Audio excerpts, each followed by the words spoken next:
नमस्कार दोस्तों, कैसे हैं आप सब लोग।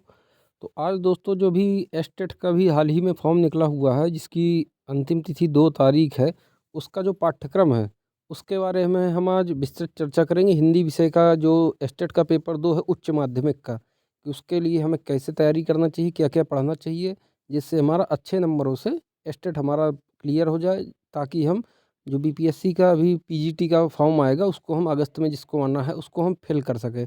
तो आज हम एस्टेट के सिलेबस पर, पाठ्यक्रम पर चर्चा करेंगे। जो देखिए दोस्तों, 150 नंबर का ये पेपर होना है। इसमें 2 यूनिटों में बटा है। यूनिट मैं हिंदी विषय की बात कर रहा हूँ। तो पहले यूनिट में 100 नंबर का जिस भी विषय का होगा उसको आना है, और 50 नंबर में जनरल पेपर होना है। तो पहली यूनिट में जो 100 नंबर का आना है, उसमें क्या क्या पाठ्यक्रम में हमारे लगा है, कैसे हमें उसकी तैयारी करना है, इसके बारे में विस्तृत चर्चा करेंगे। और फिर ये भी बताएंगे कि कैसे इसकी तैयारी की जाए जिससे अच्छे नंबरों से ये निकल सके। और हमारे इस यूट्यूब चैनल में कैसे आप सब लोगों को निःशुल्क तैयारी कराई जाएगी, ये भी आप सब लोगों को देखना है। पूरे पाठ्यक्रम की निःशुल्क तैयारी कराई जाएगी, केवल आपको वीडियो देखना है ध्यानपूर्वक बस। तो चलिए दोस्तों, उसकी चर्चा करते हैं पाठ्यक्रम की अपने।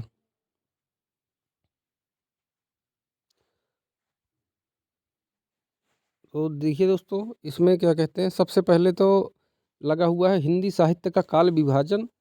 हिंदी साहित्य का काल विभाजन और नामकरण, जैसे आप सब लोग पढ़ते ही होंगे। कोई भी भारत की परीक्षा हो, हिंदी का पेपर जिस भी विषय, हिंदी का जो भी पेपर होगा उसमें ये आना ही आना है। इसलिए ये तो सबका पढ़ा ही हुआ ही होगा। जो नए लोग होंगे उनको बस एक शुरू से तैयारी करनी है। तो हम उसी हिसाब से बात करेंगे कि जो भी शुरू से तैयारी करना चाहता है कैसे तैयारी करे जिससे अच्छे अंकों से वो हो सके। तो चर्चा करते हैं पाठ्यक्रम की दोस्तों। सबसे उसमें लिखा हुआ है हिंदी साहित्य का काल विभाजन और नामकरण, ये आप लोगों को पढ़ना है। उसके बाद आदिकाल, भक्तिकाल, रीतिकाल की प्रमुख ये प्रकृतियाँ लिखा है। प्रकृतियाँ की जगह दोस्तों प्रवृत्तियाँ होगा। ये गलत आप देखते होंगे, ये गलत इसमें छपा हुआ है। प्रकृतियाँ शब्द नहीं होता है, प्रवृत्तियाँ होता है। ये पाठ्यक्रम में प्रूफ रीडिंग अच्छे से नहीं हुई है, आप लोग भी ध्यान दीजिएगा। आप लोग प्रवृत्तियाँ पढ़ते हैं, तो हमको क्या पढ़ना है, आदिकाल, भक्तिकाल, रीतिकाल की प्रमुख प्रवृत्तियाँ एवं रचनाकार। उसके बाद आधुनिक काल में आएंगे। आधुनिक काल में हमको भारतेंदु युग, द्विवेदी युग। भारतेंदु में देखिए भा छोटा लिखा है, ये भी यहाँ पे गलत मिसप्रिंट है। यहाँ पे बड़ा भा होगा, बड़ा की मात्रा लगती है भा में। भारतेंदु युग, द्विवेदी युग, छायावाद, प्रगतिवाद, प्रयोगवाद, नई कविता, ये दोस्तों हमको पढ़ना है आधुनिक काल के अंतर्गत। ये पद्य साहित्य है आधुनिक काल का, भी गद्य साहित्य इसके अलावा है। इस फिर पढ़ना है हमको हिंदी गद्य की विविध विधाएं। उनमें हमको कहानी, उपन्यास, नाटक, निबंध, आलोचना, इतना पढ़ना। उसके बाद 5वें नंबर में हिंदी गद्य का नवीन संस्करण। नवीन संस्करण में हमको पढ़ना है संस्मरण, रेखाचित्र, जीवनी, आत्मकथा भी जोड़ दीजिए जीवनी के साथ में ही। तो हमको कुल मिला के हिंदी गद्य का, गद्य साहित्य का पूरा इतिहास पढ़ना, और हमको हिंदी साहित्य का इतिहास तो पढ़ना ही पढ़ना। इसके अलावा भी हमको रचनाएं हमारे पाठ्यक्रम में लगी हैं, उनको भी पढ़ना है। तो देखिए दोस्तों, कौन कौन सी रचनाएं लगी हैं। देखिए, चयनित कहानियाँ, कौन कौन सी कहानियाँ हमको पढ़ना है, ये देखिए। कानों में कंगना, तो आप लोग दोस्तों सोचिए किसकी कहानी है। मैं तो बताऊंगा ही, आप लोग भी सोचिए कि ये किसकी कहानी है, कानों में कंगना।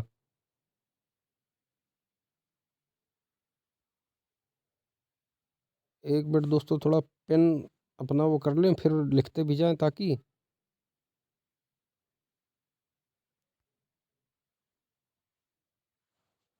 पेन बहुत मोटा था इसलिए दिक्कत हो रही थी लिखने में। हाँ, तो दोस्तों देखिए, मैं लिखता भी जाऊंगा कि किसकी कौन कौन सी कहानी है। देखिए, कानों में कंगना। तो कानों में कंगना दोस्तों किसकी है, ये आपके यूजीसी नेट के जेआरएफ का जो पाठ्यक्रम है उसमें भी ये कहानी लगी हुई है। ये दोस्तों राजा राधिका रमण प्रसाद सिंह की कहानी है। बहुत अच्छी कहानी है, एक बार पढ़िएगा जरूर। इसके पात्र किरण है जो मुख्य इसकी नायिका है, तो इसको जरूर पढ़िएगा दोस्तों। ये हमारे पाठ्यक्रम में भी लगी है, तो हमको तो पढ़ना ही पढ़ना है। कानों में कंगना है। दूसरी कौन सी है, उसने कहा था, जो हिंदी गद्य साहित्य की कहानियों में सर्वश्रेष्ठ कहानी।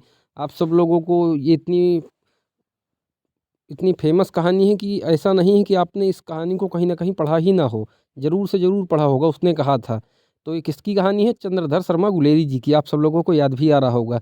उसने कहा था कहानी पढ़ना है, उसने कहा था चंद्रधर शर्मा गुलेरी, ये कहानी हमको पढ़ना। उसके बाद कहानी का प्लाट, ये उसने कहा था कहानी, ये भी हमारे यूजीसी के पाठ्यक्रम में लगी है।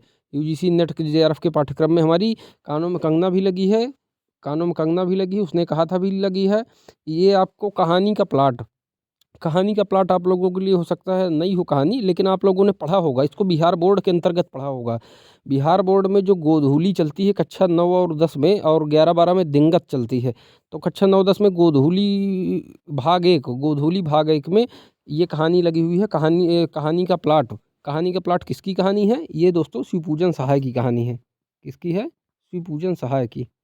मैं बताता जा रहा हूँ दोस्तों लिखने में, क्योंकि थोड़ा अभी असहज महसूस कर रहा हूँ, इसलिए मैं बताता जा रहा हूँ आप लोगों को। ये शिवपूजन सहाय की कहानी है। एक मिनट दोस्तों,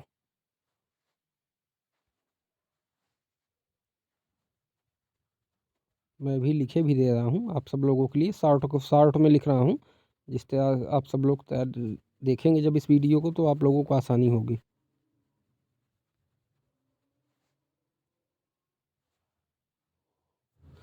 तो कानों में कंगना किसकी है दोस्तों? कानों में कंगना है राजा राधिका रमण सिंह। राजा राजा राधिका रमण प्रसाद सिंह। राजा राधिका प्रमाण सिंह के राजा राधिका रमण प्रसाद सिंह की है कानों में कंगना। उसने कहा था है चंद्रधर शर्मा गुलेरी जी की।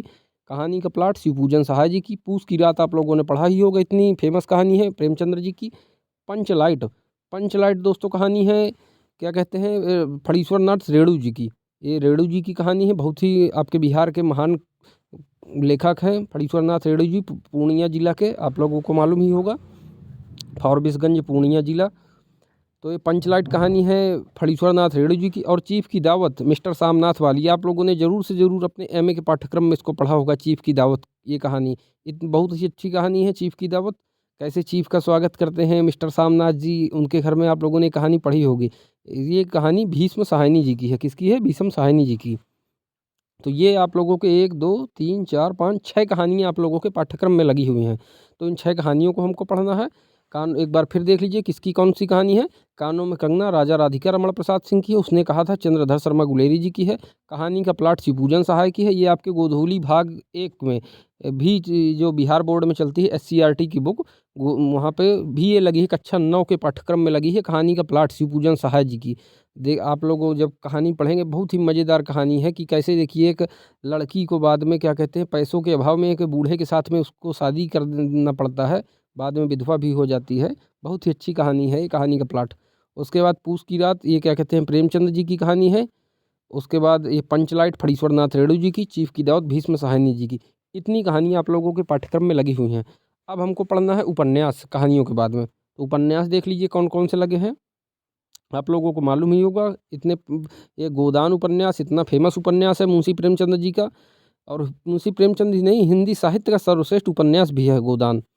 तो गोदान हमको पढ़ना है, प्रेमचंद जी का उपन्यास। त्यागपत्र, ये बताइए दोस्तों, त्यागपत्र किसका उपन्यास है? आप लोग सोचिए जब तक, फिर मैं बताऊंगा।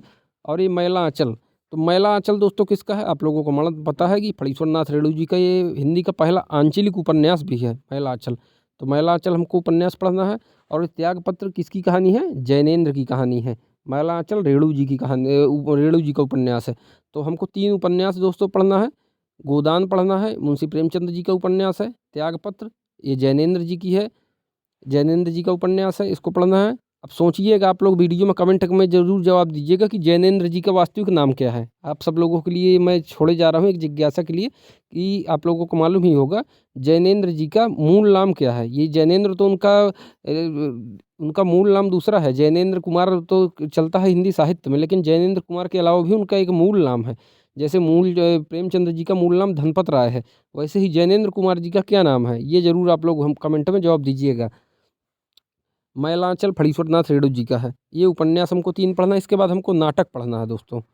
तो नाटक हमको पढ़ना है 2 दोस्तों, एक चंद्रगुप्त नाटक, एक आषाढ़ का एक दिन। तो चंद्रगुप्त नाटक आप लोगों को मालूम है होगा कि ऐतिहासिक नाटक है। ये मौर्य साम्राज्य का इसमें पूरा वर्णन है। जयशंकर प्रसाद जी का सर्वश्रेष्ठ उपन्यास है चंद्रगुप्त। तो चंद्रगुप्त नाटक हमको पढ़ना है। और आषाढ़ का एक दिन, बताइए दोस्तों किसका नाटक है ये? तो सब लोगों को मालूम होगा, मोहन राकेश का है। तो हमको 2 नाटक पढ़ना है, चंद्रगुप्त और आषाढ़ का एक दिन। 2 हमको नाटक पढ़ना है, 3 उपन्यास पढ़ना है, 6 कहानियाँ पढ़ना है। 3 उपन्यास हो गए और 2 नाटक, चंद्रगुप्त और आषाढ़ का एक दिन। अब हमको निबंध पढ़ना है। निबंध में कौन कौन पढ़ना है? गेहूँ और गुलाब, इसमें देखिए सब लिखा हुआ है, रामवृक्ष बेनीपुरी जी का। आचरण की सभ्यता, ये आप लोगों ने आचरण की सभ्यता और गेहूँ और गुलाब इतने प्रसिद्ध निबंध है कि आप लोगों ने ज़रूर से ज़रूर अपने कक्षा 12 तक में कहीं ना कहीं पढ़ा होगा। गेहूँ और गुलाब कक्षा 9 या 10 में चलता है, यूपी बोर्ड में चलता है गेहूँ और गुलाब कक्षा 9 और 10 में। ये ज़रूर कमेंट में जवाब दीजिएगा कि गेहूँ और गुलाब में गेहूँ किसका प्रतीक है और गुलाब किसका प्रतीक है। ये आप लोगों के लिए एक सवाल है, इसका उत्तर ज़रूर कमेंट बॉक्स में दीजिएगा कि गेहूँ किसका प्रतीक है, इसमें बेनीपुरी जी ने बताया है, और गुलाब किसका प्रतीक बताया है इसमें बेनीपुरी जी ने। इसका जवाब आप लोगों को देना है कमेंट में। हम जब लोग ये निबंध पढ़ेंगे तब मैं बताऊँगा। हम जल्दी ही ये निबंध भी पढ़ेंगे तो उसमें मैं आप लोगों को बताऊँगा, लेकिन तब तक आपको कमेंट में जवाब देना है कि क्या कहते हैं गेहूँ किसका प्रतीक है और गुलाब किसका प्रतीक है। उसके बाद हमको पढ़ना है आचरण की सभ्यता, सरदार पूर्ण सिंह जी का अच्छा निबंध है। और नाखून क्यों बढ़ते हैं, ये हजारी प्रसाद द्विवेदी जी का है निबंध। उसके बाद श्रद्धा और भक्ति, रामचंद्र शुक्ल जी का निबंध है। तो आप लोग बताइएगा दोस्तों, श्रद्धा और भक्ति चिंतामणि के किस भाग में है। ये भी आप लोगों के लिए एक सवाल मैं बताते जा रहा हूँ। तो आप लोगों को सवाल याद किए रहिएगा कौन कौन से सवाल मैंने आपको दिया है। जैनेन्द्र जी का वास्तविक नाम क्या है, गेहूँ और गुलाब में गेहूँ किसका प्रतीक है, गुलाब किसका प्रतीक है, श्रद्धा और भक्ति, ये चिंतामणि आप लोगों ने सुना होगा। चिंतामणि जो रामचंद्र शुक्ल जी का निबंध संग्रह है, तो ये चिंतामणि के किस भाग में है। 4 भाग हैं चिंतामणि के, मैं आप लोगों को बता दे रहा हूँ दोस्तों। चिंतामणि भाग 1, भाग 2, भाग 3, भाग 4। तो आप लोगों को ये जवाब देना है कि श्रद्धा और भक्ति जो निबंध है चिंतामणि के किस भाग चिंतामणि के किस भाग में है, इसका संकलन किस भाग में है चिंतामणि के। ये आप लोगों को जवाब कमेंट बॉक्स में देना है। ये हो गए दोस्तों हमारे निबंध। इसके बाद हमको दोस्तों पढ़ना है चयनित कवि और कविताएं। तो हमको पढ़ना है सबसे पहले विद्यापति। विद्यापति पदावली पढ़ना है, लेकिन इसका संपादन किसने किया हो, रामवृक्ष बेनीपुरी जी ने। रामवृक्ष बेनीपुरी जी के संपादन, क्योंकि विद्यापति की पदावली का संकलन बहुत से लेखकों और कवियों ने किया है, लेकिन हमको पढ़ना किसका है, रामवृक्ष बेनीपुरी जी का। उन्होंने जो संपादन और संकलन किया है रामवृक्ष बेनीपुरी जी का, वही पढ़ना है। ये आप लोगों ने यूजीसी के पाठ्यक्रम में भी पढ़ते होंगे, नेट के पाठ्यक्रम में विद्यापति की पदावलियाँ। वही क्या कहते हैं जो रामवृक्ष बेनीपुरी जी के संकलन संपादन में, वही इसमें भी पढ़ना है हमको, वर्ग इसमें बिहार के स्टेट के पेपर 2 में। उसके बाद हमको इसमें देखिए कौन कौन सी पदावली है। देख देख राधा रूप अपार, ये पद संख्या 2 है। जय जय भैरवी पद संख्या 3 है। कुंज भवन से निकसल रे पद संख्या 59 है। फिर तातल सैकत बार बिंदु सम पद संख्या 254 है। हमको कुल मिला के 4 पद पढ़ना है विद्यापति जी के। ये दोस्तों मैं सब कुछ यूट्यूब में आप लोगों को पढ़ाऊँगा, आप लोगों को परेशान होने की कोई भी ज़रूरत नहीं। इनकी व्याख्या सहित सब यूट्यूब में आप लोगों को निःशुल्क पढ़ने को मिलेगा इसी चैनल पर। अभी आज हम पाठ्यक्रम में चर्चा कर रहे हैं पाठ्यक्रम की, फिर हम ऊपर से लेके हम यहाँ कहानी से शुरू करेंगे। कहानी, उसके बाद उपन्यास पढ़ेंगे, फिर नाटक, फिर निबंध, फिर हम ये पढ़ेंगे चयनित कवि और कविताएँ। ये हमको पूरा एक सीक्वेंस से हम पूरा पाठ्यक्रम इसमें निःशुल्क यूट्यूब चैनल में आप लोगों को पढ़ने को मिलेगा। उसके बाद कबीर देखिए, कबीर के हमको पद पढ़ना है। दुल्हिन गावहु मंगलाचार, झीनी झीनी बीनी चदरिया, काहे रे नलिनी, सूरदास जी का भ्रमर गीत सार जो रामचंद्र शुक्ल ने संपादन किया है। उसमें क्या कहते हैं हमको भ्रमर गीत सार में पद संख्या 6, 9, 10, 108, 109, ये हमको पद संख्या पढ़ना है। ये जायसी जी का नागमती वियोग खंड, देखिए नागमती यहाँ पे गलत लिखा है, नागमती में बड़ा ना होगा, लेकिन यहाँ पे छोटा। ये सब प्रूफ रीडिंग नहीं अच्छी तरह से हुई है, इसलिए ये गलतियाँ हैं। आप लोग भी देखिएगा, ये आप लोगों के शुद्ध और अशुद्ध जो पूछे जाते हैं उनमें बहुत काम आता है। तो देखिए दोस्तों, जायसी जी का हमको नागमती वियोग खंड पढ़ना है। और तुलसीदास जी का ये यूजीसी के पाठ्यक्रम में भी आप लोगों ने पढ़ा होगा, भ्रमर गीत सार भी पढ़ा होगा यूजीसी के नेट के पाठ्यक्रम में।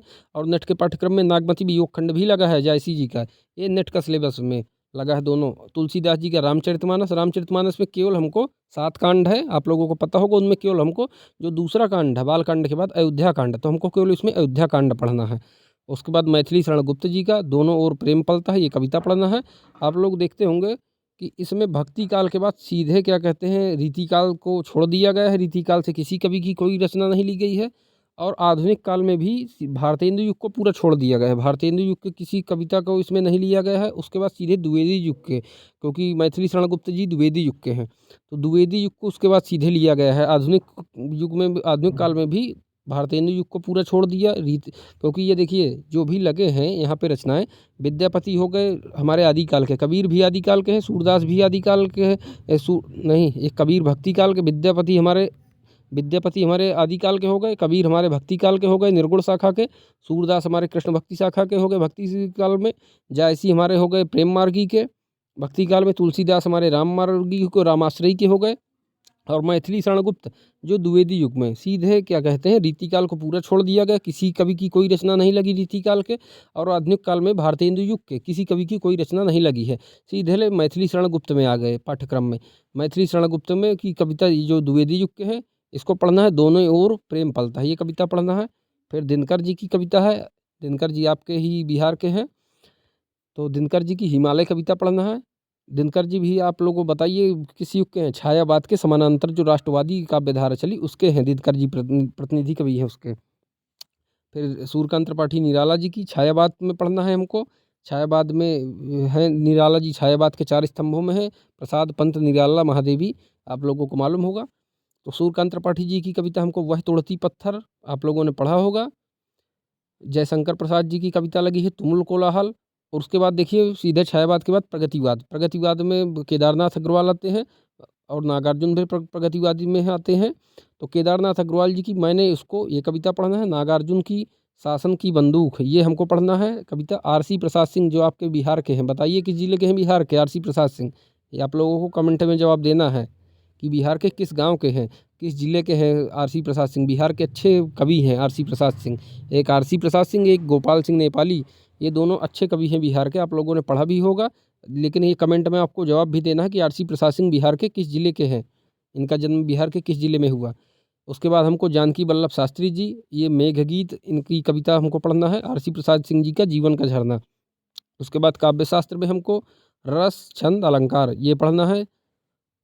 मैं तो कह रहा हूँ काव्य गुण और काव्य दोष भी पढ़ लेंगे हम लोग, क्योंकि ये भी काम आ सकता है, क्योंकि बिहार में आप लोगों को पता है कि आउट ऑफ सिलेबस बहुत ज़्यादा पूछा जाता है, पाठ्यक्रम के बाहर का भी पूछा जाता है। तो अगर पूछ लेगा काव्य गुण और काव्य दोष और शब्द शक्ति तो कोई हर्ज नहीं है, इसलिए हमको ये भी पढ़ लेना है, काव्य गुण और काव्य दोष और शब्द शक्ति भी हम पढ़ लेंगे। उसके बाद हमको व्याकरण, व्याकरण में संज्ञा को देखिए छोड़ दिया, सर्वनाम संधि समास उपसर्ग प्रत्यय पर्यायवाची विलोम वाक्य संशोधन। तो दोस्तों देखिए जहाँ पे वाक्य संशोधन लिख दिया जाता है तो समझ लीजिए कि पूरी हिंदी व्याकरण उसमें समाहित है, क्योंकि वाक्य संशोधन आप तभी कर पाएंगे जब आपको पूरी व्याकरण के ज्ञान है, इसलिए हमको पूरी हिंदी ग्रामर भी पढ़ना है। और इसी चैनल में मैं आप लोगों को निःशुल्क पढ़ाऊँगा दोस्तों, देखिए कैसा है। उसके बाद हमको प्रमुख हिंदी पत्र पत्रिकाएं पढ़ना है, फिर पुरस्कृत रचनाएं पढ़ना है, फिर राजभाषा और राष्ट्रभाषा पढ़ना है। राष्ट्रभाषा तो थोड़ा सही है, लेकिन राजभाषा अधिनियम है, कब ये बनाई गई राजभाषा, ये सब हमको इसमें पढ़ना होगा। उसके बाद दोस्तों ये जो यूनिट 2, इसमें 2 यूनिट लगी ना, पहली यूनिट 100 नंबर से आएगी 150 के पेपर में, और दूसरी यूनिट भी 50 नंबर की आना है जिसमें जनरल पेपर होगा। तो देखिए दूसरी यूनिट में क्या क्या आना है, आर्ट ऑफ टीचिंग 30 नंबर की आएगी, और अदर स्किल्स 20 नंबर के आएंगे। उसमें भी देखिए 50 नंबर में देखिए दोस्तों क्या आना है आर्ट ऑफ टीचिंग में, teaching learning, meaning process characteristic, फिर teaching objectives and instruction objectives, meanings type, Bloom taxonomy, teaching method आना है इसमें, फिर लेसन प्लान, फिर micro teaching, effective ecosystem of classroom, कक्षा का वातावरण कैसे हो, text book and library, qualities of teacher, एक शिक्षक की क्या विशेषताएं होनी चाहिए, evaluation and assessment for learning, कुल मिला के हमको मूल्यांकन पढ़ना है, करिकुलम पाठ्यक्रम, factor affecting teaching and learning, teaching ads and hands on learning. उसके बाद अदर स्किल्स आना है, ये 20 नंबर का आना है, ये 20 नंबर का आना है, और वो 30 नंबर की आना है क्या कहते हैं टीचिंग वाला। तो 20 नंबर में क्या क्या आएगा, जनरल नॉलेज आएगा, इन्वायरमेंट आएगा, और मैथ आएगी, और लॉजिकल रीजनिंग, कुल मिला के रीजनिंग आना है, रीजनिंग मैथ इन्वायरमेंट और जनरल नॉलेज, ये 20 नंबर में आएगा, समझ लीजिए 5-5 नंबर का आएगा चारों। तो ये दोस्तों हमारा पाठ्यक्रम हो गया टेस्ट पेपर 2 का, जो हिंदी का हमारा पाठ्यक्रम लगा है। अब दोस्तों मैं आप लोगों को बता दूं उसकी तैयारी कैसे करना है। तो इसकी तैयारी आप लोगों को देखिए, हिंदी साहित्य का इतिहास आप लोगों को मालूम ही है कि कहाँ से पढ़ना है। सबसे अच्छा शुरुआत अगर आप कर रहे हैं तो रामचंद्र शुक्ल से करिए और डॉक्टर नगेंद्र। तो और मैं कह रहा हूँ अगर आपको भी नहीं करना है तो मैं आपको इसी चैनल के माध्यम से आप लोगों को सब कुछ निःशुल्क आप लोगों को पूरा पाठ्यक्रम इसी चैनल में, यूट्यूब चैनल में निःशुल्क आप लोगों को पूरा पाठ्यक्रम कराया जाएगा। आपको केवल क्या करना है, ध्यान से पूरा वीडियो देखना है, पूरे, क्योंकि हम शॉर्टकट नहीं चलने वाले, शॉर्टकट हम चलेंगे भी नहीं। आप सोच रहे हो कि गोदान उपन्यास में हमको अब पात्र पूछे जाते हैं, तो आप लोग देख लीजिए कैसे पूछे जाते हैं। अभी ईएमआरएस का पेपर हुआ था, उसमें ये पूछा गया कि इसमें गोदान उपन्यास का महिला पात्र कौन सा है, ये आया था। तो पूरा हमको डिटेल में पढ़ना होगा, तभी हम सफलता पा पाएँगे। इसलिए दोस्तों मैं आप लोगों से यही कहूँगा कि हम इस चैनल के माध्यम से पूरे पाठ्यक्रम का पूरा डिटेल जितना विस्तार से होगा उतना हम पढ़ेंगे। हम शॉर्टकट नहीं अपनाएँगे, पूरा विस्तार से हम पढ़ने में विश्वास करते हैं और पूरा विस्तार से ही हम पढ़ेंगे। सभी कहानियाँ, उपन्यास, नाटक, निबंध और जितनी कविताएँ लगी हैं, सब पूरे पाठ्यक्रम से व्याख्या सहित आप लोगों को निःशुल्क इसी चैनल पर पढ़ने को मिलेगा। केवल आप लोगों को करना क्या है, इस चैनल से जुड़ जाना है और अपने जितने दोस्त हों, परिचित के हों, सभी को जोड़ना है। आपको आज से ही इसमें पाठ्यक्रम से वीडियो आप लोगों को मिलने लगेगी। तो धन्यवाद दोस्तों, ज़्यादा बड़ी नहीं करते हैं, वीडियो को ख़त्म करते हैं। और अब अगली वीडियो आप लोगों को मिलेगी कानों में कंगना कहानी की। ये कहानी आप लोगों को अगली वीडियो इसी में मिलेगी, चयनित कहानी में जो लगी। हम क्योंकि कहानी से शुरू करेंगे, उसके बाद उपन्यास पढ़ेंगे। तो आज आपको कहानी में कानों में कंगना ये कहानी आप लोगों को मिलेगी पढ़ने के लिए वीडियो के माध्यम से, तो वे ज़रूर देखिएगा। अब अगली वीडियो इसी तरह आप लोगों को एक-एक मिलती रहेंगी आपके पाठ्यक्रम से संबंधित। तो ख़त्म करते हैं वीडियो। धन्यवाद दोस्तों, नए हो तो चैनल से ज़रूर जुड़िएगा दोस्तों। आप लोगों को कुछ ना कुछ सीखने को ही मिलेगा। धन्यवाद दोस्तों।